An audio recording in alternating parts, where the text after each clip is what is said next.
पीले दांत वाली बहू। रंजना कभी ब्रश नहीं करती थी।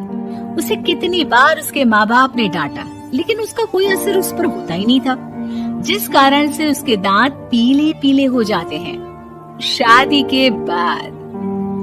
अरे बहू, वैसे तो तुझ में कोई कमी नहीं है, पर तेरे दांत इतने पीले कैसे हैं बेटा? कैसे मतलब? कोई सर्जरी थोड़ी ना कराइए। वो तो क्या नाम, मैं ब्रश नहीं करती थी तो पीले हो गए। अब क्या करूं?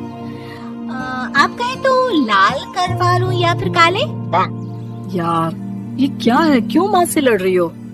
लड़ रही हूँ? अरे मैं लड़ रही हूँ या ये बोल रही है कि दांत पीले हैं, पीले। अरे तपस्या थोड़ी ना की है इन्हें पीले करने के लिए। बकायदा ब्रश नहीं किया है 20 साल तक, तब जाकर। छी, कैसी बात कर रही हो? ये उस वक्त तो पीले नहीं थे जब हम लोग तुम्हें देखने आए थे। अरे तब साफ करवा लिया होगा डेंटिस्ट के पास जाकर। अब देखो कैसे पीले पीले लग रहे हैं। रंजना सास की तरफ गुस्से से देखती है। फिर शुरू हो गई पीले पीले पीले।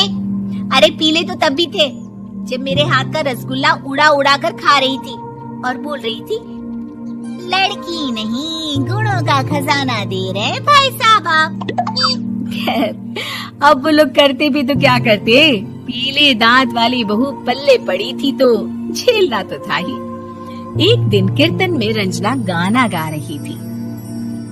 अरे कमला बहन, माँ का द्वार है, यहाँ तो सब शुद्ध होकर आते हैं, फिर अपनी बहू को ब्रश भी नहीं करवाती तुम। दूर से पीले पीले दांत भक्ति में बाधा उत्पन्न कर रहे हैं। और कोई 2 साल के बच्चे थोड़ी ना लेकर आई हूँ मैं बहू बनाकर। अच्छी खासी लड़की है, अरे कैसे करवाऊं ब्रश? ये तो उसे खुद करना चाहिए ना। अब माँ बाप तो इसके जैसे तैसे निपटा दिए, ये नहीं सोचा कि सास कैसे संभालेगी। सास बहू को लेकर घर आ जाती है, लेकिन सोच लेती है कि अब इसे लेकर कहीं नहीं जाएगी। अगले रोज बहू कहती है, अरे क्या हो गया, मंदिर नहीं जाना क्या? कीर्तन का वक्त हो रहा है।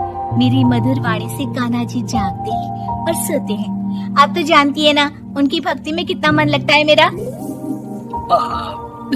वो क्या है ना, तबीयत ठीक नहीं लग रही है मेरी, आराम करूंगी मैं। तबीयत ठीक नहीं लग रही? अभी तो मिथुन के गाने पर नाच रही थी आप, और अब बोल रही है कि तबीयत ठीक नहीं लग रही। अरे भक्ति में मन लगा लो सासू माँ, ऊपर जाना है, क्या मुंह दिखाओगी आप? हाँ? सास को बहू की बात पर गुस्सा आ जाता है। मैं क्या मुंह दिखाऊंगी, इसकी चिंता तो ना कर, समझी? अपने मुंह की चिंता कर, जो ये पीले पीले दांत लेकर हर जगह पहुंच जाती है। पता है लोग कितना मजाक बनाते हैं। ना जी ना, मैं नहीं जाना कहीं तेरे साथ। तो ये बात है, कोई ना, मत जाओ, मैं अपने कमरे में ही बैठकर भक्ति कर लूंगी। ऊपर वाला दांत थोड़ी ना देखता है, मन देखता है, भावना देखता है। और अरे बस बस, तू सब कुछ दिखा, बस ये सफेद चमकदार दांत ना दिखाना किसी को, है? जा यहाँ से। बहू को सास की बात का कोई फर्क नहीं पड़ता, वो तो जैसी थी वैसी ही रह जाती है। सुबह नहाकर किचन में खाना बनाना, फिर खाना खाना, कीर्तन भजन करना और सो जाना। एक दिन, माँ जी मैं सहेली के घर जा रही हूँ, शाम को लेट आऊंगी। हाँ, तो जाना, मैंने कौन सा तेरी आरती करनी है घर पर बैठकर। रंजना सहेली के घर जाती है, जहाँ वो पार्टी में जाने की तैयारी कर रही होती है। अरे शिखा, कहाँ जाने की तैयारी कर रही है? मैं गलत वक्त पर आ गई क्या? अरे नहीं यार, उल्टा सही वक्त पर आई है। मैंने ये साड़ी और ज्वेलरी निकाली है यार, शाम को इनके ऑफिस की एक पार्टी में जाना है। बताना कैसा लग रहा है ये सब? नहीं यार, इस ड्रेस के साथ तो वो वाली ज्वेलरी अच्छी लगेगी। हाँ, सही बोल रही है, मैंने ध्यान ही नहीं दिया। वैसे तो हमेशा से मस्त फैशन सेंस रखती है। तो बड़ा जाती होगी ना पति के साथ पार्टी में।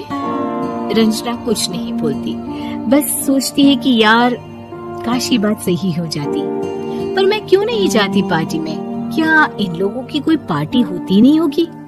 रंजना घर आती है और रात में पति से सवाल करती है, एक बात बताइए, आप मुझे किसी पार्टी में क्यों नहीं ले जाते? क्या आपके यहाँ ऑफिस में पार्टी नहीं होती? पति बेचारा क्या कहता कि दांत पीले हैं तुम्हारे इसलिए। अरे कोई पार्टी होती नहीं हम लोगों के ऑफिस में, तो कहाँ से लेकर जाऊं? और मार्केट, मॉल, कहीं वीकेंड घूमना, कहीं तो। अरे यार, सारे हफ्ते में एक छुट्टी मिलती है, तो सोचता हूँ कि आराम ही कर लूं। क्यों? रंजना मन मार के रह जाती है। पहले कभी सास के साथ मंदिर जाया करती थी, लेकिन वो भी सास ने ले जाना बंद कर दिया। घर बैठी बैठी रंजना बोर हो जाती है। तभी उसे आइडिया आता है और वो मायके जाने का सोचती है। सासू माँ, 2 दिनों के लिए मम्मी के घर जा रही हूँ। अच्छा ठीक है, आराम से जा। और हाँ, माँ से कुछ अच्छी आदत सीख कर आना कि कैसे शरीर के हर भाग की तरह दांतों की सफाई भी जरूरी होती है, समझी? शुरू हो गई ना आप?